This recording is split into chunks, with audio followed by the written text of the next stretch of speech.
Hello and welcome to The Good, the Bad and the Worst, a podcast where we watch movie trilogies and series and decide which movie would look like a Jackson Pollock painting if you took a black light to it. I'm your host Griner, and joining me today... I'm Mary Poppins, and these movies make my nether regions engorge. And I'm the second best friend, Luke Morgan, and nothing goes over my head. My reflexes are too fast. I would catch it. We're back in the MCU, like we're back in the arms of an abusive ex-partner. We've come back to the MCU. I feel abused by the MCU. I don't know about you guys. That's an apt comparison. There is definitely a love-hate sort of dynamic here. I don't know if it's Stockholm Syndrome or what, but I feel a little trapped in the MCU. Guardians of the Galaxy. Guardians of the Galaxy 3, hot off the heels of it coming out. What do you guys think? Because I've looked around and I've seen the response to this movie is pretty good, Guardians of the Galaxy 3.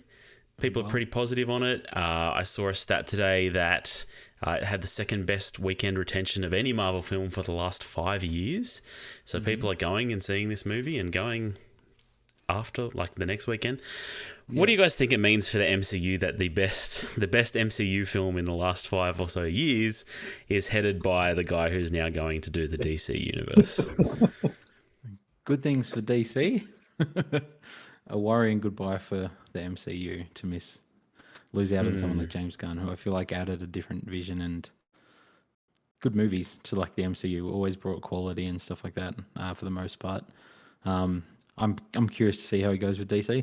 If we can get anything like the quality of the Guardians movies in DC finally, then I'll be cheering. But his first foray into that, the Suicide Squad, was a lot better than Suicide Squad. So if that's any indication of how DC is going to go, I'm pretty keen for that. But yeah, not good signs. Yeah, this is kind of the axis point, or like this is where everything can change and probably will change because it's happening at the same time as the whole Jonathan Majors drama. But this is where Marvel can either learn and go, okay, look, they can either succeed from this, and they can they can learn that having directors who actually have visions and have essentially just free creative control make movies that work. Yeah. Or they can fail, and James Gunn goes on to make DC great, and Marvel continues to sort of wallow in what it's doing. Like this really will become a defining moment in, I think, Marvel's sort of dominance of the market at the very least. Like there's lessons to be learned here, and it seems pretty obvious, like the way forward. But these lessons were also learned numerous times with like Taika Waititi and James Gunn in 2014, and Marvel's had a history of not doing the obvious thing. And I don't know. I feel like it hasn't always worked out for them though either. Like is it Chloe Zhao? Is that her name? Like they tried, yes. They've tried giving the movie over to an auteur before, and it hasn't worked out in some cases either. Yeah, I feel like there's this interesting tension. We talked a lot about through Doctor Strange, where there's not really a handing over though. It's kind of like handling a big burning pile of crap and saying, "You're a good director. You can salvage this, right?" And I think that there's lots of steps that they need to build, and all those movies have other issues as well. But I guess that's the difference between James Gunn. James Gunn is naturally the kind of director, writer who he makes films like this. Like he's got the tone, he's got the tonality, he's got kind of the comic book sensibilities. He's got a goofiness, but he's got kind of a love for character. He knows, like, he obviously grew up reading comic books. He knows what makes them work, so he knows how to translate them to movies. Yep. And I think they really struck gold with that, and then even to a lesser extent with Waititi. But then when you take other directors like Chloe Zhao, who is the antithesis of comic book director, and go, hey, can you make this? It's like, yeah, she's going to make a Chloe Zhao film. And it's like, oh, that's not what we want from Marvel. And so I feel like that was kind of telegraphed. Like, I don't think anybody was overly excited for that movie. No, I remember before that movie, people were excited to see what she would do. Like, this is going to be. I feel like this is the transition to from the MCU to serious movies. This is where we get the Oscar nominations in the MCU. I had the first sex scene in MCU. It was beautiful, and Luke watches it every night. Nobody else watched that movie. It's how you learn to make love. It wasn't too bad. Isn't it like 3 hours long? It's too long. Definitely too long. Cut back on that creative vision a bit, Chloe Zhao. But yeah, All right. Should we get into the stats? yes. Stats. All right. Guardians of the Galaxy 1, $170 million budget, made $773 million. Guardians of the Galaxy 2, $200 million budget, $863 million gross. And Guardians of the Galaxy 3, $250 million budget. So far, after 2 weekends, $530 million gross. It's doing well. It's doing really well. Yeah. It is. Critical reception. Metacritic. Guardians of the Galaxy 1, 76. Number 2, 67. And number 3, 64.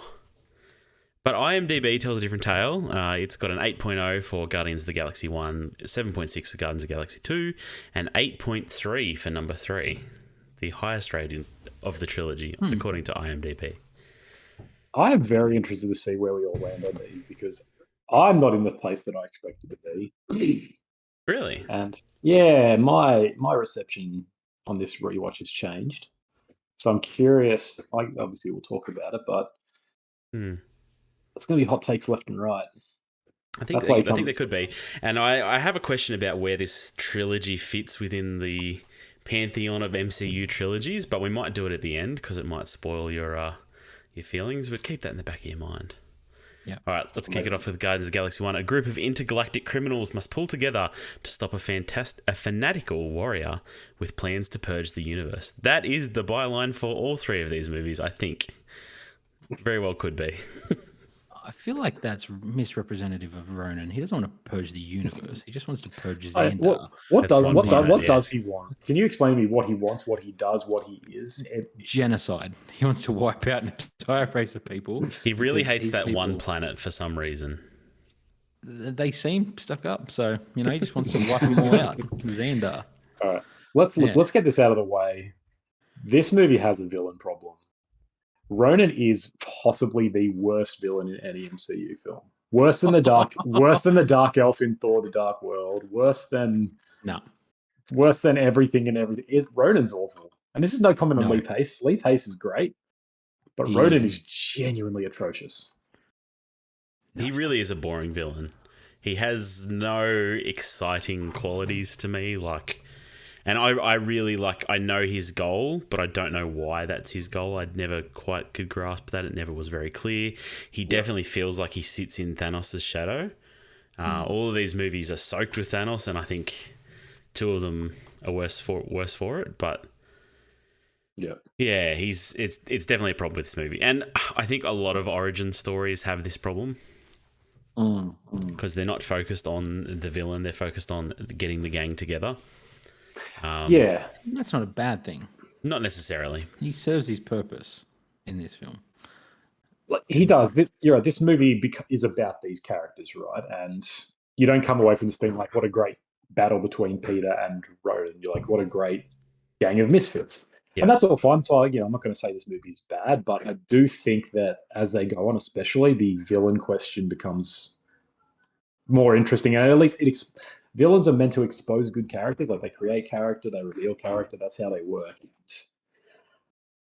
I really think Ronan's a huge misstep. Rewatching it again this time, it really took me out of it.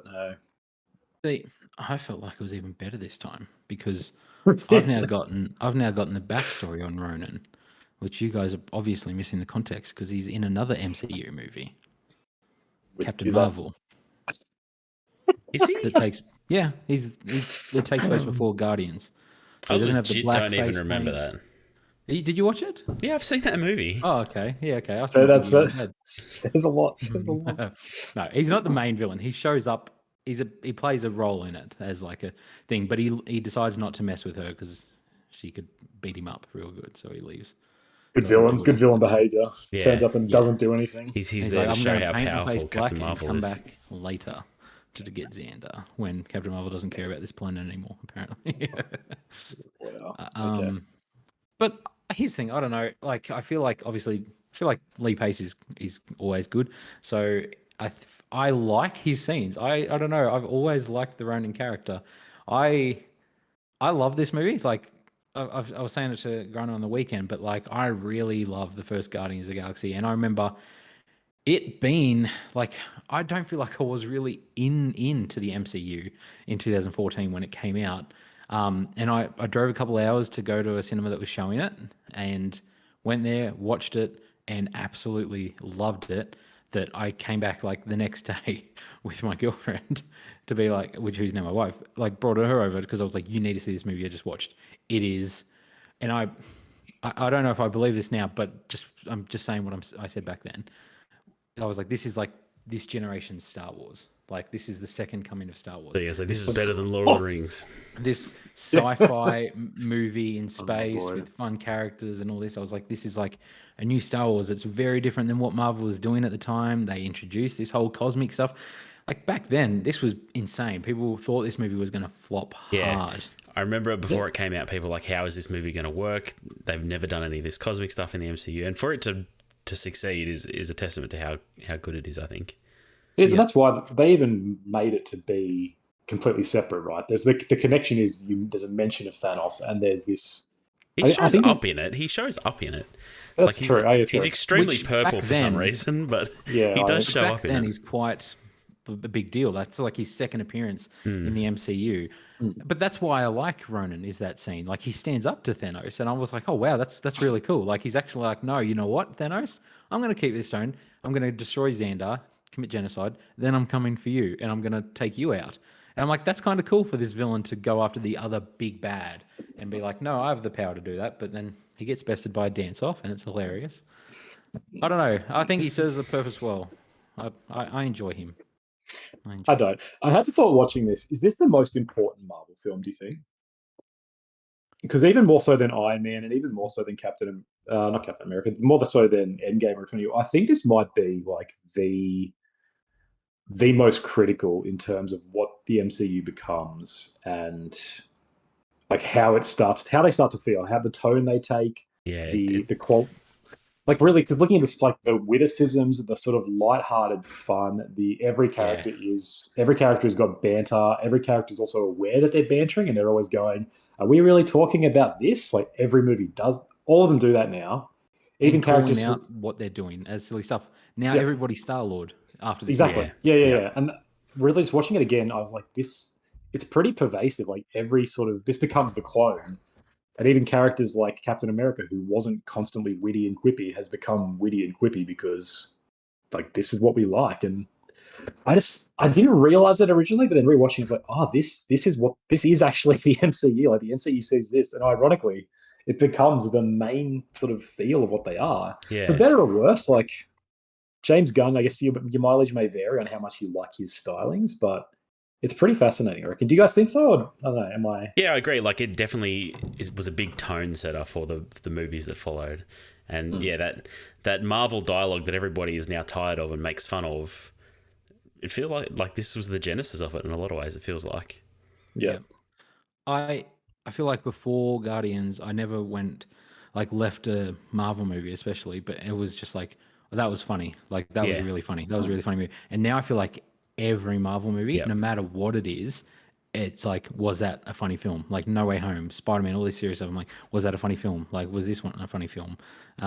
This was the first like proper comedy, right? Like the first MCU comedy. Definitely Absolutely. where it's just all comedy, where it's taking the piss out of itself and all that sort of stuff. I definitely feel like, and it was, I don't know, unique at the time. We talked about it on our Austin Powers episode a couple of months back, but like comedy isn't really a genre like it used to be. Like we talked about Step Brothers and Anchorman back then, and comedies were there. And I made a point in that episode that like what comedy is now is like the Guardians of the Galaxy, like the Marvel films that that's where we get our big blockbuster comedies from, really.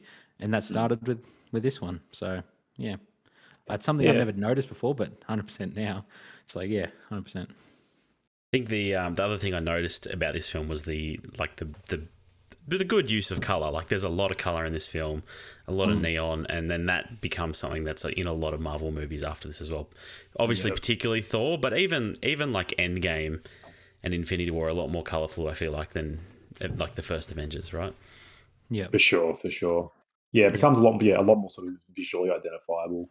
Yeah. I think the big issue that I find was like they kind of, every filmmaker and Kevin Feige and everyone in charge has taken these lessons of we want the quippy funniness of a James Gunn movie, but they kind of miss the point that James Gunn works because he's irreverent, but he's also really earnest. Like he taps into the emotion of all this stuff really well.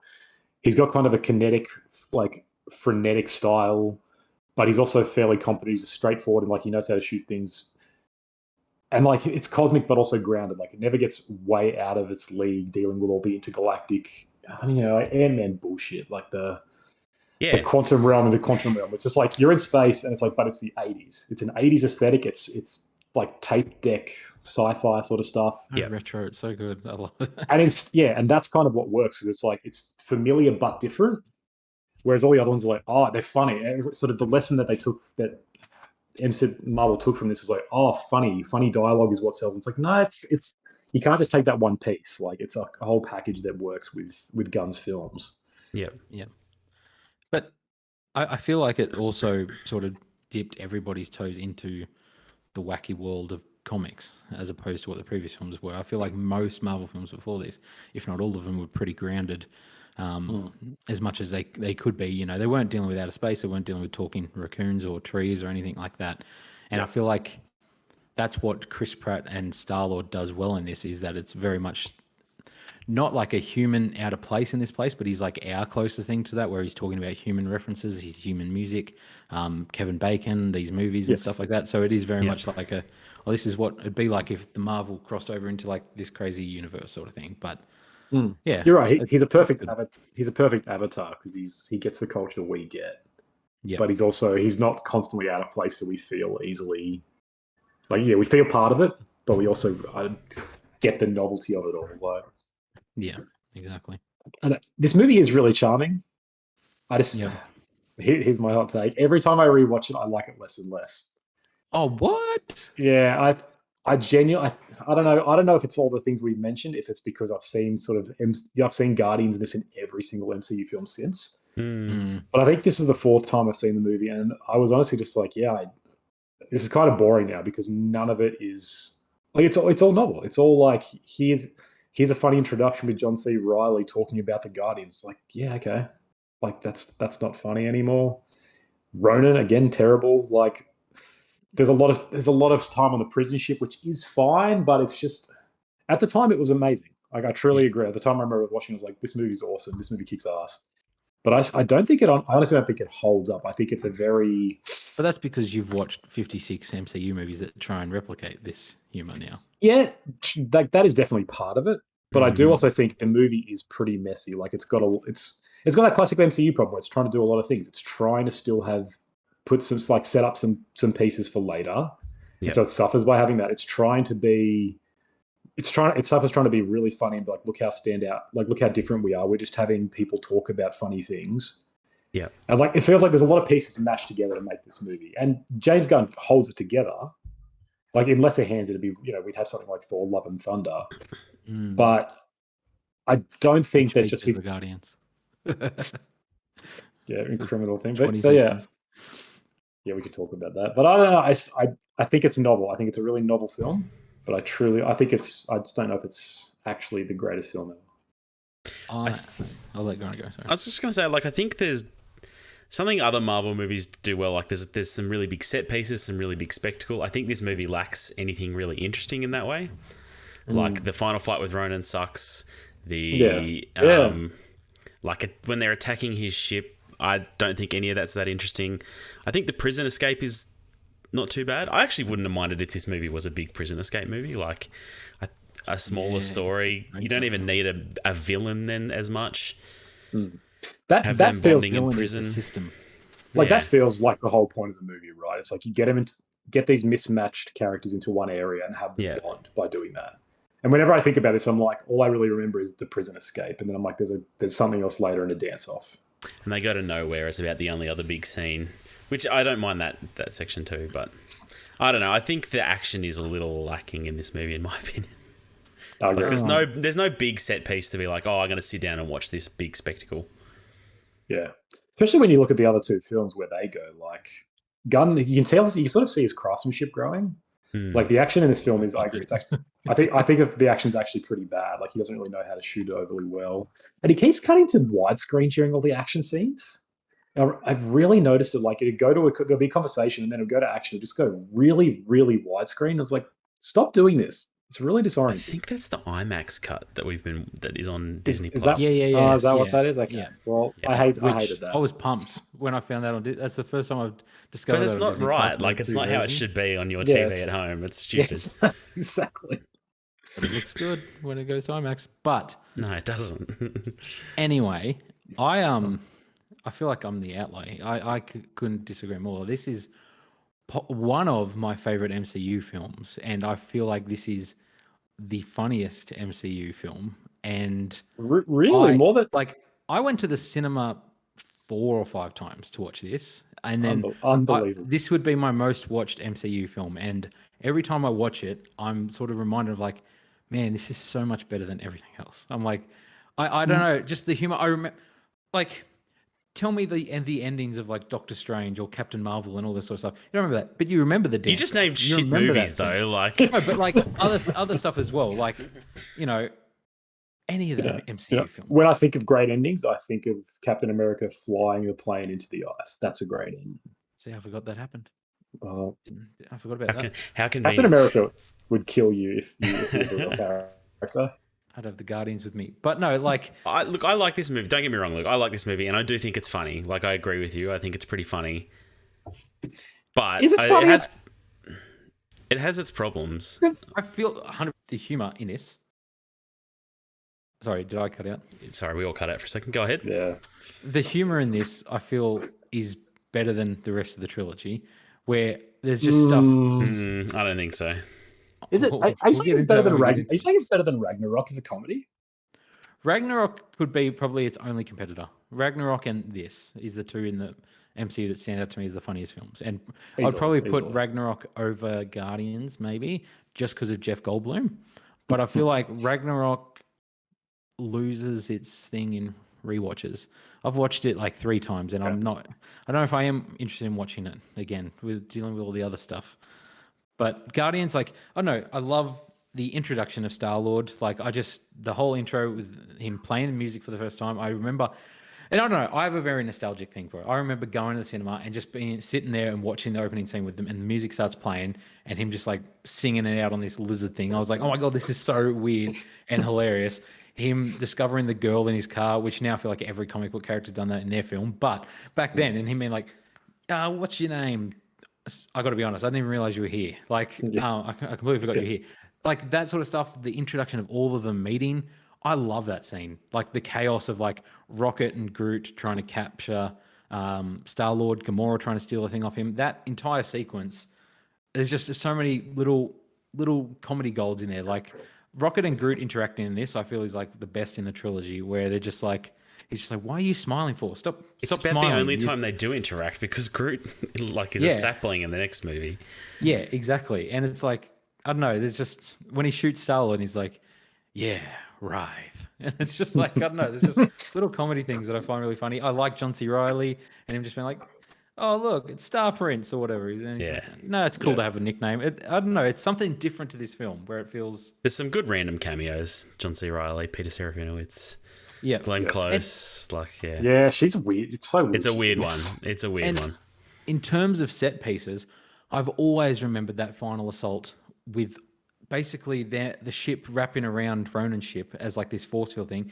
And then once they all get crushed and blown up, I feel it, man. It's like, oh God, that's horrible. Like, and I remember that sequence and the dance off and how awesome the dance off was and funny and just like more than so many endings of MCU I've films. never liked the dance off. And I've always said this, but Drax is by far at his best in this film. No, I And then they totally ruin disagree with that. And I then think they ruin I think Drax is so undercooked in this movie. No. Yes, Oh my he's such a God. non-character. He does always nothing. said this. He's so weak. Like, he can't even. He should be able to take on Ronan, I feel like. But Ronan bends his arm and he's done. Like, Yeah, but there's a problem with power levels, and I think his comedy is barely there. No, Yeah, that's I guess what it's makes it better. funny is that he's this thing. He doesn't get sarcasm. The second one, I feel he's at his worst. I cannot stand. And I love the went to second one. I love him Just in wait. the second one. I drove to the Gold Coast to watch number 2 in gold class. It was like my birthday present, and I was like so excited because I loved the first one so much. And I remember walking out of that being like, shit, they ruined it. Like I remember being like, oh my god, Drax. The whole time I was just like, every time Drax said something, I was like, they know he's funny now, so they're just getting him to say all this stuff that just I don't know. I just don't find funny in number 2. Like his whole everything he does with Mantis, I'm just like, this isn't funny. Like it's not funny to me. And he's not getting like colloquialisms or sarcasm in the first one. I feel is the funniest. Like with him interacting with Gamora for the first time and all that sort of stuff. That's where I feel like Drax is. It's just this like subtle comedy. Like it's very dry humor. While in the other ones, it's so bombastic and just like, oh my god, look at Drax flinging from the ship and hitting every single tree, and he just laughs at the end. And he's like, oh my god, yeah, this is awesome. It doesn't feel realistic anymore. It feels like a cartoon. Oh my goodness. I can't believe you're complaining Guardians of the Galaxy doesn't feel realistic. I feel like that was always the case. Like they definitely take it a bit further, but I think that's what the character needs. I think he is really dry. And having like I agree, there are parts of the first one that are the best. Like I don't really care for Mantis that much, and she becomes pivotal in the other 2 films, which is whatever. I don't care for Nebula at all, and she's good. She's only good in the first one because she's purely just like a foil. Having her as a protagonist in the third one is a misstep, I think. But I think Drax gets better as he goes. Like all the characters get better. Groot is at his best iteration in this. Yes. Yeah. And I think he's much worse than the others, but like there are definitely things about the first that stand out. And even though like the dance off is memorable, it's kind of dumb. They grab an Infinity Stone and they're just like, oh, okay. And they split it amongst the 4 of them. Like what? Don't these things literally wipe out half civilizations and stuff? Yeah, but like, he's a god. He's half. Okay, that's cool. That's fine. That's why he's able to extend it. No, I'm fine with that part. It's just everything leading up to it that's really boring to me. But anyway. You have the Ravagers. Like I don't know. The whole invasion you were saying, where like the ship's doing. I've forgotten that. I watched it like a week ago. Yeah, it's very unmemorable. Yep. All right, we're going to disagree on that. Should we move on before Luke gets too cranky about it? Oh yeah, let's move on to number 2. Guardians of the Galaxy Volume 2. The Guardians struggle to keep together as a team while dealing with their personal family issues, notably Star-Lord's encounter with his father, the ambitious celestial being Ego. Kurt Russell, baby. Yeah. You got a weak villain. What's wrong? All right, so here's my thing. I remember thinking this movie was the worst. I remember before this, I was like, Guardians 2 sucks, I think. And I couldn't really remember why, but I just didn't like it. On this rewatch, I'm like, maybe. On this rewatch, though, I'm like, Guardians 2 is actually really good. Like, Guardians 2 is better than Guardians 1. Well, that's a take. Yeah, it is. I remember thinking the same thing. I don't think I've come around on it as much as you have, though. Oh, really? Okay. Luke, you didn't like it either. No, so okay, I'm interested in hearing Grant's opinion because it sounded like you were. So I thought you were going to. You think 1 is better than number 2? I think so. Oh no, I think it's better than number 2. I think Drax is funnier in this movie than he is in number 1. I really like Drax in this movie. I don't love Mantis as a character. I think Mantis and Drax together go okay though. I think they're a decent pairing. I think there's some good moments there, like where Mantis is feeling Quill's love for Gamora and then calling him out on it, and Drax laughing. Like I don't know. It's a fun little scene. Good. It's I cute. like that. It's a good little scene. Yeah. But yeah, I thought this movie was shit. I wasn't looking forward to watching it, and then I watched it and I'm like, it's not that bad. It's not that bad. I think so. I reckon. No, you go. Just like I don't know. I feel like Drax's whole comedy in number 2 with we can't sit on Drax all night. No. Just we're talking about him and Mantis. Okay, right? go ahead. I think it's based around him and Mantis. The majority of number 2 is him and Mantis interacting, and I feel the majority of that is him being like, "You're so ugly," and I don't believe it. I don't believe it's Drax just being unfiltered and just saying what he thinks. And when he's like laying there, he's like, "Oh, I'm vomiting because the thought of you touching me repulses me." It feels like Drax is acting. And that doesn't seem like, I don't know, it feels like it's too big of a jump from the first one for now Drax to be literally this sarcastic person that's just like making jokes all the time. Like I'd rather him be serious and unaware that he's like funny. I take him Right. seriously in those moments, but the Drax moments I like is him talking about how his wife doesn't dance and saying it would make his nether regions engorge. Laughing at Peter is good, and then when he's like, "My father would tell the story of impregnating my mother every winter solstice." Every winter solstice. Like, it's good. There's some good moments there, and I think they're funnier to me than the first movie. Yeah, yeah. So, And this is the one where he's invisible, right? I didn't write that down, but no, oh, that's in Avengers or something, that's isn't it? Infinity War. Look at you Infinity bringing it War. up. Apologies. He's Apologies. invisible. What? He thinks he When he moves. pretends to be invisible. He thinks he moves so slowly that he's invisible or something like that. It's He's really just there staring at Gamora and Peter Quill, like kissing her. He's just there eating a Zarg nut, and he's just like, "But I'm so incredibly still that I become invisible to like the eye." And he just slowly is eating the Zarg nut. Don't remember. Oh, look at that! That became a meme. Like, it was John Cena on the internet. Everyone was saying he was Yeah. invisible.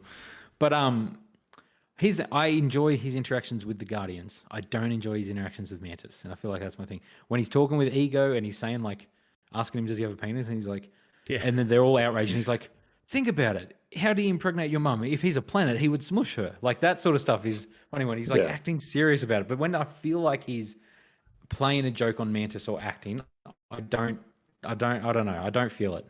I just don't. I don't even. Those moments don't register in my mind. Like, when I think about this movie, I don't remember them.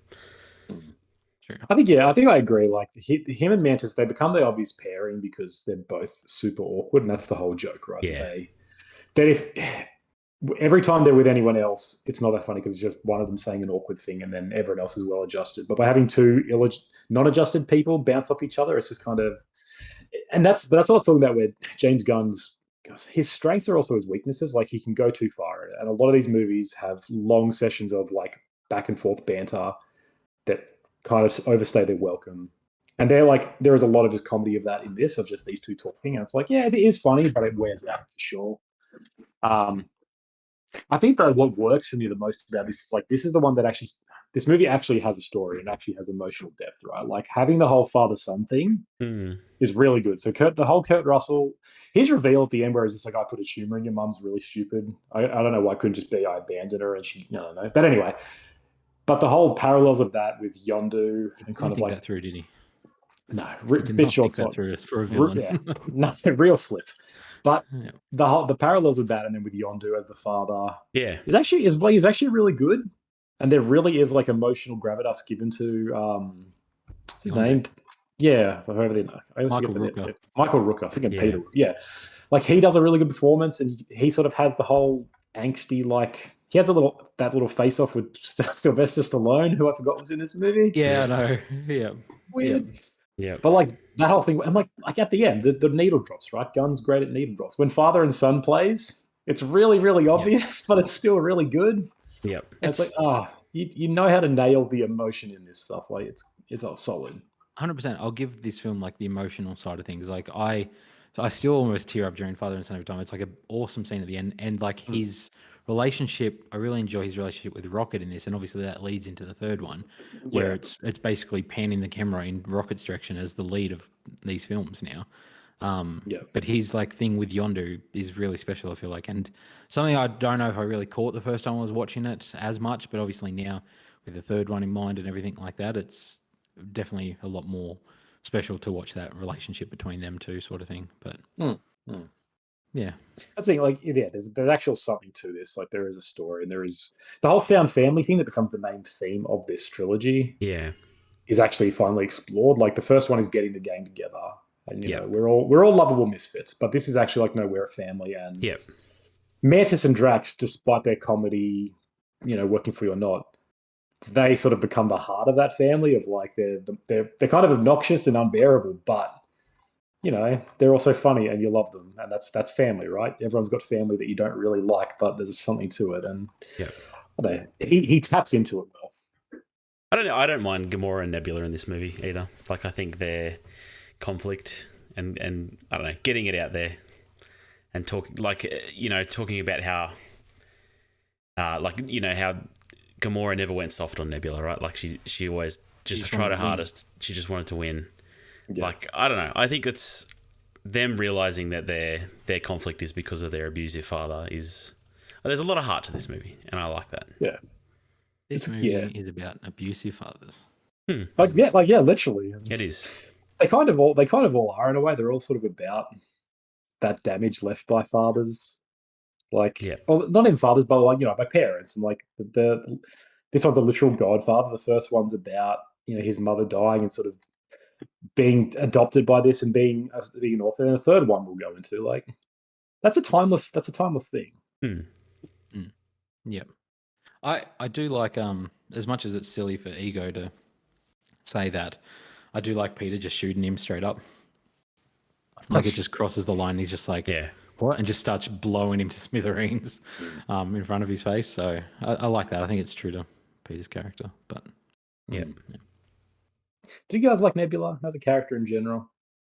I feel like she overacts sometimes, where it's like, I don't know, just I like the story with them and where it goes, and I feel like it's good in this. Like Griner said, there's a good quote from Nebula saying like, and she just wanted a sister, where it's good, and they're just trying to kill each other, like her just chasing her with the ship inside the cave and just crashing into everything and just shooting at her with everything they've got. It's quite humorous, but then I feel like I don't know. We'll get to it when it comes to the third one. It does too much. Here's the thing: these films just once they find something, they go with it too hard. I feel like, but I'd agree with that. I don't mind. I quite like her in the first two, but we'll get to the third one, I suppose. If we have to. Peter Hasselhoff cameo. David Hasselhoff. David Hasselhoff. I don't know why I said Peter. David Hasselhoff. Did they do it for anyone? It's very funny. It's pretty good. I like it. I mean, he's in the SpongeBob movie. Anytime he turns up in a cameo, it's good. It's always good, right? He's like a perfect cameo star. He really is. I mean, one day he won't be because no one will know who he is, but... Yeah. For now. At the precipice. We probably well and truly are, I think. But it's like, I don't know, even Kevin Bacon, though, like, I feel like people watching Guardians 1, there was a lot of probably teenagers who were like, who the hell's Kevin Bacon? I feel like they would have heard of Kevin Bacon, though. Like, maybe, but there's just something funny about... It's like, remember back when you're a kid and you watch The Simpsons and people, there's like politics jokes and you don't really get them, but it's funny just by the way it's delivered or by the implication. I feel like that's David Hasselhoff. He kind of looks so, like, out of this world and of a different era. Yeah. That even if you don't know who he is, it's like, I know there's a funny joke here. I trust it. You can trust that he was a big deal, right? Like, but look at him now. Exactly. He's got that energy about him. Yeah. Anything else you want to add about number 2? What about the opening scene? Doesn't do it for me. Don't like it? I don't mind Drax getting inside the monster. That's pretty funny. good. That's funny. The dance. That's the thing. Like, obviously, all three of these films start with a song and something like that. But I feel like the first one's memorable. This one, I remember the visual of it as well, but I just don't find it funny. I don't know. Fair enough. Yeah, I'm fine with it. I don't like Baby Groot in general. No, me either. But just some stuff. I like some stuff with Baby Groot. I don't like anything but adult, like old man Groot. How about that? Yeah, I agree. Yeah, I'm exactly the same. Old man Groot's the best Groot. To go back to just the comedy of the first one for just 1 second about adult Groot, I feel like it's the funniest Groot thing, and it's just such a subtle thing, and it's with Drax as well. And the subtle thing is when he just sticks his arm through all the people and just like wipes them all out, and he's swinging them up and down, and then like Peter turns to Drax and he's just like just smiles at him, like does this weird look, and then Groot turns and does this smile. It's like it's oddly like discomforting, and it's great. Yeah. I concur. All right. Guardians 3. Still reeling from the loss of Gamora that happened off camera, to these movies anyway. Peter Quill rallies his team to defend the universe and one of their own, a mission that could mean the end of the Guardians, if not successful. I completely forgot Gamora was resurrected. Yeah. But this is the curse of the MCU. Context Absolutely, yeah. And you can tell the film is, like, for the most part, it doesn't care about the context because it's a very self-contained little adventure. But there's those little bits of, like, that it kind of has to have, I guess, because it is part of the MCU and it knows people are watching this. But things like that, I'm like, what's the deal with this again? And I'm not going to go back and watch every film before this to make sure I'm aware. Little moments like that suck and really take me out of it. I went back and watched all the Guardian scenes from Infinity War. between these. I was just like, and that's what I saw the in Drax scene as well, and I was just like, oh, that's right. I can't talk about the invisible scene, but yeah, I felt like I just wanted to just to get the whole grand scheme of things, but yeah, But I it's feel sad like that you have to do that, especially how self-contained these movies are otherwise. You know? yeah. And really, 1 and 2 is fine. There's not obviously they hold up, as in there's nothing you need to know outside of the MCU for those two. But the 3 is definitely after a lot of shit has happened, and it's like, okay, they're completely different people, and all this stuff has happened. Like, there's no mention of Thor in this, even though they apparently traveled with Thor for a bit. And it's just the problem with going to these directors because, like, so like James Gunn's talked about it, like, in number 2 they make this scene of Ego destroying his helmet, and like his helmet gets destroyed, and that's why he doesn't have a helmet when he goes out of space with Yondu, and Yondu has to help him. And then in the next Avengers film he just has another one again, and then he doesn't in this one. And James Gunn had to answer on Twitter because he was like, well, it got destroyed in another movie, as opposed to the one, oh no, it got destroyed. But like, as opposed to the one he got in that other movie, he left it in his drawer at the start of the film. Like, he's just like, no, it's J.J. Abrams and Star Wars over again, where he starts rebuilding the Kylo Ren helmet. He's like, no, I'm taking back over. I'm doing my thing with the characters now. You gotta get... Yeah. And it's messy. James Gunn did a Q&A on Twitter, and he came out and was just like, someone was like, does Star-Lord still talk to Thor? And he's just like, no. He's like, they lost contact. They stopped talking to each other. And it's very much, you see that in both films. Like, Taika Waititi got Thor back, and it's like, okay, he's with the Guardians. One scene, and that's getting literally them out. one scene, He's like, I don't want the Guardians and Thor interacting. He's like, that's not my stuff. And in this one, no mention of Thor. They're like, yeah, no, cool. Like, when you watch Infinity War especially, Groot and Rocket have a lot of scenes with Thor. And like, Rocket and Thor have this like connection about like their family or losing people, and stuff like that. Yeah. That's really prevalent. Like, Groot builds Stormbreaker, like cuts his arm off and does that. That's right. Yeah. But I remember like, thinking at the end of that, like, what the hell is the next Guardians movie going to be that it's going to have Thor in it? Yeah, And then I thought it was gonna. I thought 3 was gonna be Guardians of the Galaxy, and I was like, Yeah. this is gonna be cool. But I was reading up on this, right? Like, this, because this was meant to be the first movie after Endgame originally. The original intention was to have this come out years ago, and that was just like such a weird thing to sort of realize. Like, oh wow, obviously COVID really just messed a lot of shit up. But like, it wasn't just COVID though. Remember, James Gunn got cancelled. No, exactly. Yeah, sorry. For Like, like no, 2 you're weeks. I was getting, yeah. That's the thing. So it all, like, everything that COVID is the main problem with the whole MCU in general. But yeah, like, just this kind of like, I don't know, this like domino effect of errors. But yeah, his weird cancellation, his firing and then coming back, left this in limbo. And it's just weird to think like the Guardians that was gonna be. Like, I would love to get my hands on a copy of that script, like the final script for. Well, I don't know, whatever, 2019, whenever it was going to come Guardians out. 2 was 2017. That's 6 years ago. Yeah, that's a big wait. Big jump between the second and third films. Like, it would have been an entirely different movie, and that, yeah, it would have had a lot of Thor. It would have been about Adam Warlock. Yeah, and that's like, why he's in this film, is because they set it up. Yeah. That's, I forgot about that as well. Like, yeah.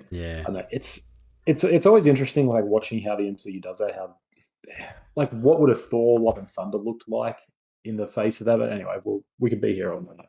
Yeah. Look, this movie is really good, though. This movie is. I was surprised. I was reinvigorated. I was expecting You're an to be MCU fan again. No, I'm definitely not. But it was really not. It's kind of like when you hold a flame, you hand over the flame, and you're like, oh, I can still feel. I'm not completely dead inside. It was that sort of. It was that moment. I was watching this, and like, oh, okay, I do still have something inside me that's. My heart still pumps. Can do something for me still. It's not just it's not just like dust that gets pumped around my body. Yeah. This movie's really good. It's purely emotional. Yeah, it's a lot of trauma. Yeah. But it's purely, it leans just into the emotion of it all. So the story is a bit of a mess, and I don't care, because it's just like, here's the characters. You love these characters. Let's just spend time with them and let's give them a send off. And like, again, there's a lot of little nitpicks. Like, could the send off have been better? Yes. Could somebody have died and make it much more memorable? Yes. Did we really need Nebula? No. But did we really need Adam Warlock? Also, sort of no. Yeah. Because he's hilarious. I feel like he is pretty funny. For what he is, he's completely pointless in this film. He's fine, but he's so pointless in this movie. And I feel like he's only there because he was set up in the last movie. Yeah. It's a I great love Will subversion. Like, can you guys remind me in the trailer? Is it set up like he's going to be a really serious, dramatic character? Yes. That's what. Yeah. Yeah, that's what I thought. They In don't my show mind, any comedy with him in the trailers. no. So I was taken aback by that. It's kind of the best way that it's the best form of subversion, where it's like, oh, Mm. you've completely sort of built up this character to be one thing, and now it's like Thor Ragnarok, where you've just got goofiness, and it's like, oh, I'm here for this. Yeah. Warlock being like a petulant man child was actually really, really good. And where Will Poulter just brings, He's he's just a naturally baby. He doesn't understand it's, stuff. It's great. it's good. Yeah. Um, I really liked that this was Rocket's story, like getting to Yeah. see his origin and the very traumatic, him living with the monsters from Toy Story that Sid the Toy- created. oh my god. That's what it felt like. But yeah, it's so depressing. Yeah, very. And that's the thing. I feel like I feel like I really can't take my kids to watch these films. They've watched the other two Guardians, and I've been like, well, and I went to watch it, and my plan was to take my kids the next day. And literally halfway through that movie, I was like, I cannot bring my kids to this film. I had that thought. I was like, this is like back in the day, like PG-13 movies were really hardcore. Like 80s PG-13 had a lot of Yeah. violence. Yeah. This is like we're coming back around to that because there are scenes in this that I'm like, is this I was like, is this like is this N? Oh, I don't know what it is in America, but is this the next one up? Because there are It's parts intense. that push it. Yeah. Yeah. And so they should. Like there's obviously a lot of stuff that happens with Rocket in this, but I feel like the villain is amazing in this. I think he does a really good job. But just something so subtle, like the way he grabs Rocket's head, he's like super like unnerving. Like he just has this like little head just like in the palm of his hand sort of thing. And it's just like, I don't know, it just makes you go, oh my God, it like breaks my heart every time. And it's like that's that scene of them getting out of the cage and like the rabbit hyperventilating and just saying like, what is it like? Tease, floor, like Rocket, go, like we need to run, we need to run, we need to run, like over and over again while he's like holding Lila in his arms. It's like traumatic, man. It's like, oh, it's so messed up, so messed up. And then he rips his face off, and I was like, oh yeah, I definitely can't bring my kids to this. Yeah. And when you finally get to see it, it's like, that's what I'm here for. Yep. Yep. That's It was what made really you feel something. Kind of. It did. Seeing like, a man's yes, I'm back. seeing a man's face torn apart. I'm like, oh yeah, Yeah. I'm alive. It was really disorienting for me because the guy who plays the High Evolutionary, I'm going to mispronounce it. It's like Chuck Iwuji or something. He also has a role in what's the show Peacemaker. And so I saw him. I saw him. This was like, oh, is this part of is this part of James Gunn's DC? Okay, right on. And it took me a little bit to realize, like, oh no, wait, I'm watching an MCU film. This is strange, but that was just a fun little moment that I have thought for me. But yeah, he's a good villain. Like he's really kind of on one hand, he's kind of ridiculous. He's like literally a god, like a monologuing god figure, and he's like, I'm in charge. I'm the god here. It's kind of stupid, but it also works really well because it's all grounded in Rocket. It's like, oh, this is the human toll, quote unquote human toll that he's taken on a character we love, and so he is like you do believe it, and you are invested in seeing him, get bested. Like, yeah, and like really works. I love Rocket figuring it out, and he's just like so angry that this little like raccoon has figured it out, sort of thing, and he's just goes on a big old rage trip. He, unlike Ronan, does succeed in committing genocide. Like he wipes out that planet of the perfect animal people. Yeah. Literally, they're all were they perfect? The meth dealing animal people. The meth dealing animal people. Yeah, he's an interesting They're villain. Like he's obviously doing very bad things, committing genocide, but he's not like a universe-ending threat like they've dealt with a lot in the past. Like it does feel like it makes it feel like a lot smaller story, more personal story, I guess, which it is. Yes. Which I appreciated about it. Yeah. Do you guys like Cosmo the dog? I do. He's a good boy. She's a good boy. They're a good boy. Yeah. It's voiced by Maria Bakalova. Yeah. So I haven't seen the holiday special, so apparently she's in that. Yeah. Okay. But I found Say again? Sorry, I was just going to say, and it's a different Cosmo than is in the collector's cage in the first one. Oh, okay. There's a Cosmo in there, but it's a different dog because obviously they didn't know they'd be bringing it back as a character. But yeah, I thought it was a good recurring bit, like all through the movie about being a bad boy. I was like, that's nice. Yeah. What did you think of of the what's the guy who whistles Yondu's replacement with the whistle. Sean Gunn. Yeah, he's not my favorite. It's strange that he's been through all 3 movies. Is that his brother? Is it? Yeah, I think so.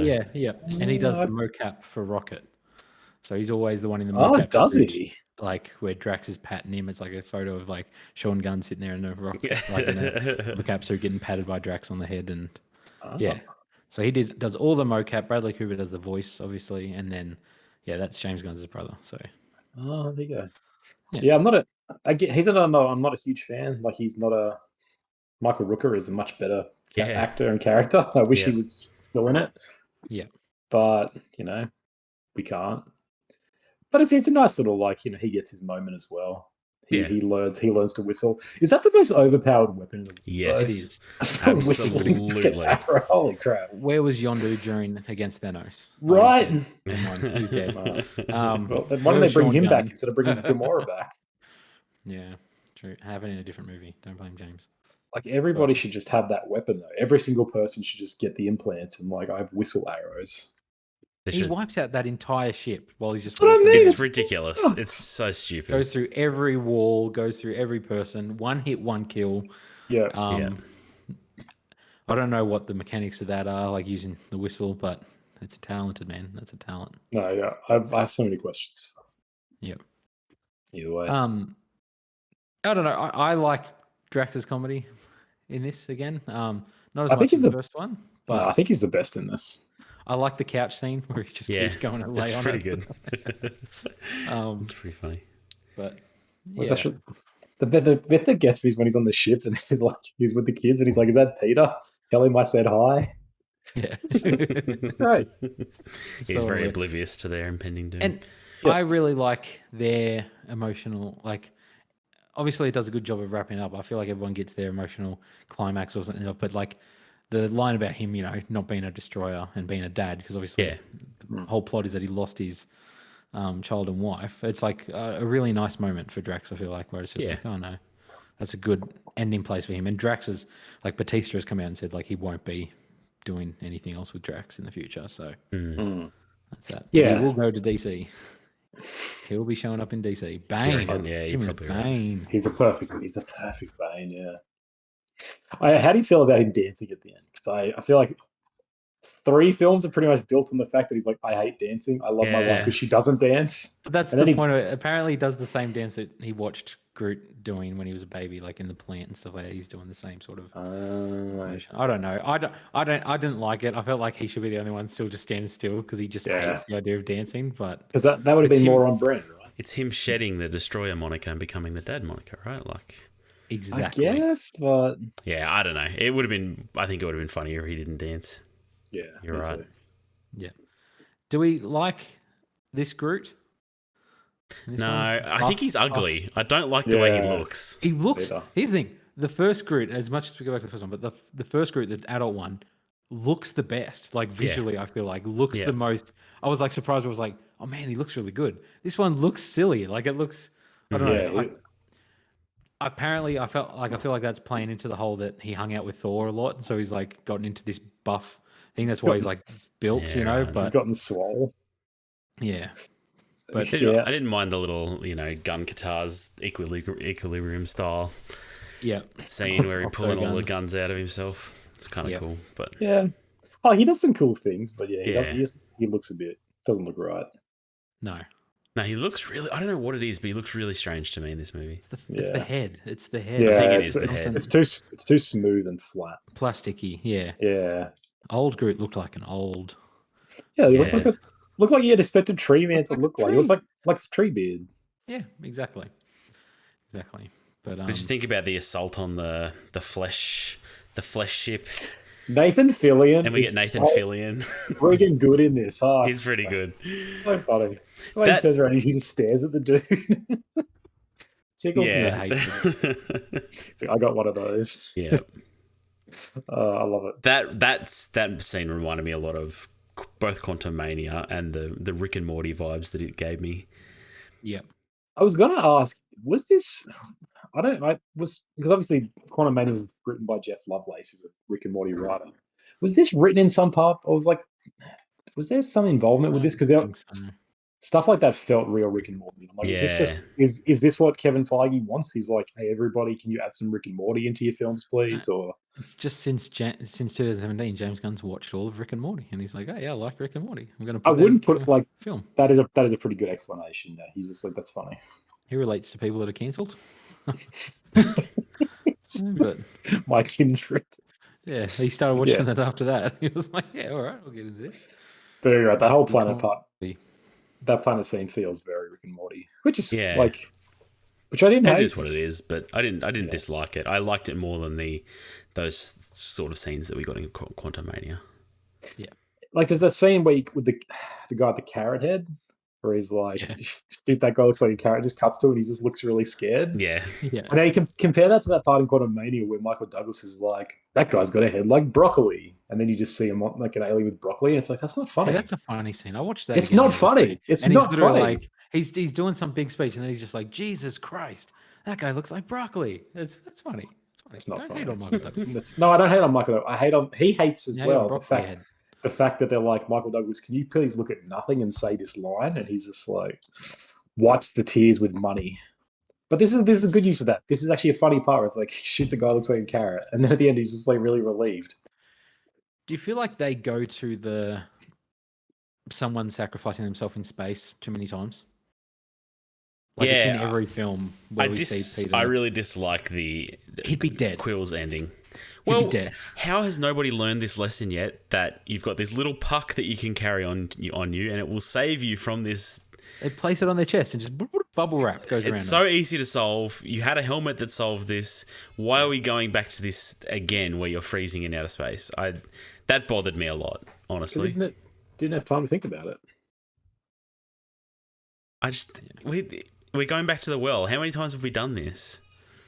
Look, the first one was good with him and Gamora in the first movie. I like that because then it's funny that he plays it off like he's a big hero and ruins the moment. And then it's like almost perfected again with Yondu. It goes back and does it again. And that's fine. I don't think we needed to see another scene of it in the third one. No. Where I was like, they're doing this again. It almost felt to me like it was just to give Adam Warlock something to do at the end. Like that's really funny having him literally recreate Adam touching God painting. But like that was a nice little bit. It was real. It's really on the nose. Yeah. I honestly wonder if part of it was like that was the original idea and have Star-Lord die, but then they're like, no, we need Star-Lord because he's the only bankable thing we still have from this franchise. I really think he's going to continue in MCU. Yeah, the thing, neither do I. I'm like, he's got a cameo in the next Thor film probably, and that's about it. You reckon that's all it is? I reckon he's coming back as a proper character. Back. I'm surprised. It surprises me, but as a standalone film? I don't know. Star-Lord TV series on Disney Plus. His adventures on Earth. Maybe. He's mowing people's lawns. Yeah, like mowing lawns. Yeah. Like that would have been such a good place to end it, right? Like he sacrifices himself for his music to get there. I had a moment. Good. I thought they were killing him off. Yeah, when his face imploded, I was like, "Oh shit, they're actually doing it." He's really taking. But then I got so angry because I was like, "Why is Adam Warlock not going out to save him?" And then it happens later, and I was just like, "Okay." All right.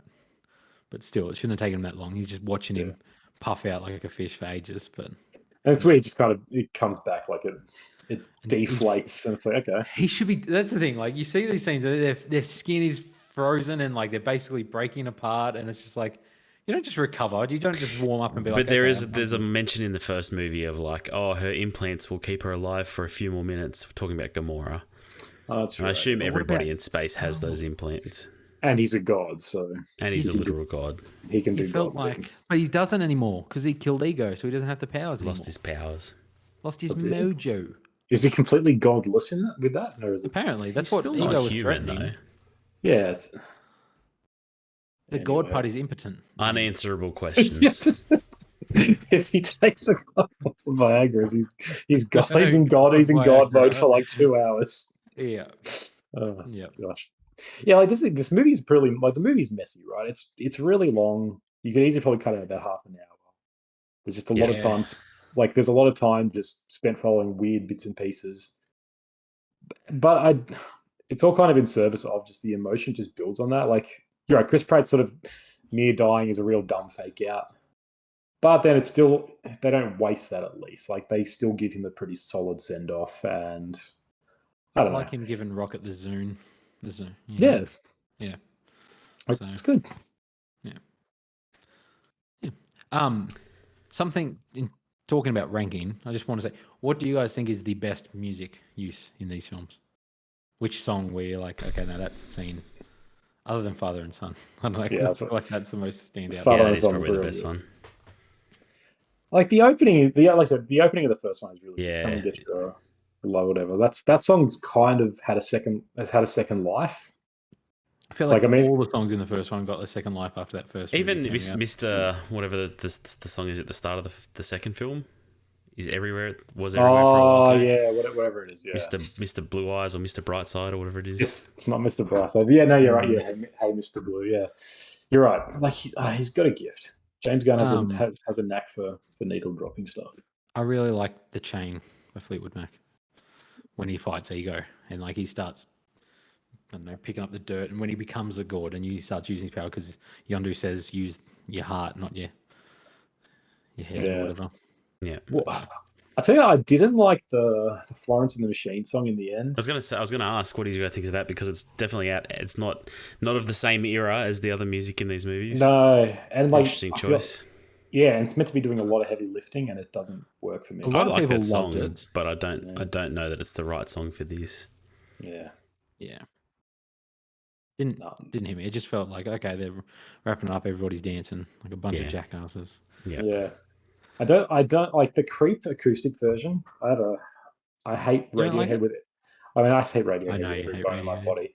But also, it's like that's one of those examples where it's like this is very on the nose. Literally, Rocket being like listening to a mopey song about being a creep. Yeah. Okay, there's no subtext or nuance here. That song's pretty overused as well. Yeah, Should have been Hurt by Johnny Cash. good choice. Good choice. Yeah. One of the best covers there is. I also don't like the fact that we've had Chris Pratt's been in 2 movies this year that have No Sleep Till Brooklyn in it. True. People need Beastie Boys needs to step back. They love Chris Pratt, man. They really do. Everything. It was also in the last Jurassic World too, which is weird. But if that As the dinosaurs are running down the street, they just played that. wouldn't surprise me. Yeah. I think probably the opening. So the opening of the first one, Come Get Your Lovin'. Iconic. I'll go with the opening of the second one. I actually don't. I like that scene. I know you don't. I know you're not a fan, but that's okay. Do you like the fact that Mantis tames 3 of those battery eaters in the third one? Not especially. Yeah. Wasn't I particularly didn't exciting find to the me. comedy in it when they kept showing up and it's like, look at these big monsters and she's controlling them. I was just like, okay, cool. Yeah. Get them away. But Yeah. because I don't know, mind control is kind of creepy. She's just enslaved. It's basically slavery. She's just enslaving them, She's not mind controlling them. That's not what she's doing. changing their emotions. No, she's reading gaslighting. She's gaslighting. She read that. Yes, she's gaslighting. That's probably the most accurate To power. Yes. truth. Yes. Well, she does. She does that to Drax. She literally erases his memory. And she's, she abuses him, and then she just Power hungry, man. she really should be cancelled. Actually, All right, let's rank them. For me, it's 1, 3, 2. It's 3. You reckon 2, one's 1. the best? I think 1's the best. Yeah. Felt like you were hating on it earlier. Yeah, that's a I think it's got its problems. I don't think any of these movies are perfect. Yeah. Maybe 3, 1, 2. I could see. No, I have the same. I'm 1, 3, 2 as well. Nah, it's 3, 2, 1. It's 3, 2, 1. You fools. You fools. I don't think 2 is better than 1. Yeah, I'm sorry, but it is. I have to disagree. You gotta take away you gotta take away little 2014 Andrew glasses and look at it for what it is, and it's like it's a pretty clunky movie. It's hard to do though. How do I remove those glasses that are attached to me? Through hard work and discipline. Where does this trilogy sit within the pantheon of trilogies in MCU? Is this the best MCU trilogy? As in, might not have the highest highs, but it definitely doesn't have the lowest lows of any other trilogy. That might be my opinion. Captain America is the only other one that's close. Winter Soldier and Civil War. Yeah. So good. No, the first Avenger. And First Avenger. Like I always First go on Avenger's that. good too. Yeah. First Avenger is better than Civil. Winter Soldier's like my favorite. My Yeah. favorite movie. This is the only trilogy that I think truly even feels like a trilogy because it has one director. All the other ones don't. True. Like Captain America has 2, Thor has 3. Like Avengers has 2. Iron Man doesn't have the same. Iron Man has 3, I think. I think it does. Yeah. Yeah. Like they all like this is what we've always talked about. It's like none of the trilogies really feel like trilogies, especially because they're always like remember those events in non-related films. Yeah, that's right. But this is the only trilogy that really you can watch these and be like, I don't want to use the word auteur because I think it's inappropriately used. But it's almost applicable. You watch these and like, oh, just one person, probably named James Gunn, made these movies, and you'd be right. Yeah. Still suffers from having all those other movies in the middle that kill off major characters play and with stuff his like toys for a bit and then leave them and it also suffers from being James Gunn. Like he's got some parts that aren't great, but I would probably put it as the best, I'd probably put it as second best because Captain America are the best movies. Like Captain America 1 and 2 are I think my favorite MCU films. So. Yeah, that was my only one that would compete with it. So yeah. All the other ones have some really bad movies in them. So exactly. One day we'll do Iron Man and we'll weep. Infinity War and Endgame are brought down by Age of Ultron and really. But yeah, no, so Iron Man's 2 because it's Jon Favreau did 1 and 2. Did he do the second one? Okay. Yeah, I forgot that. But then, what about Spider-Man? I guess, but they're both John. All 3 of them, are John Watts. Are they? Yeah, but that's kind of speaks to it. He's kind of a forgettable director. Interesting. I don't know. Yeah, good. Would you guys put that in here? I wouldn't. I really like those. I really like those 3 movies. Again, they don't feel as trilogy-esque, like as much of a trilogy as these movies. And I don't think number 2 is that great. I concur. I saw a list the other day that put that as the best of them. Like it put it above No Way Home. Gross. And needless to say, I vomited everywhere. Makes no sense.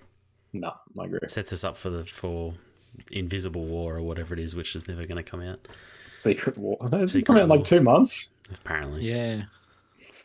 I think this is a nice cap to the MCU for me. I would happily not watch another MCU property again. Yeah, I had the same thought. Like this, it kind of got me back into it, but I'm like, no, you don't want to be betrayed again. Yeah, I want to end on a fairly high note, and especially because, like you both said, James Gunn, the guy who did it, is no longer involved. That's right. I don't have faith in Waititi anymore. I really don't. Yeah, I don't have anyone to trust. Like I'm lost in the wind. Like I said, I know I'll keep going back. It's like an abusive relationship. Marvels will come out and people will be like, "Oh, MCU's on the upswing." All right, I guess I'll go watch it. Will they? I don't think that movie's going to do it. I can't but see we'll what's coming in the next couple of years that piques my interest. So, yeah. Blade's literally never going to be made. That movie. That movie's got problems. That movie is cursed. Strike now. It's going to be so.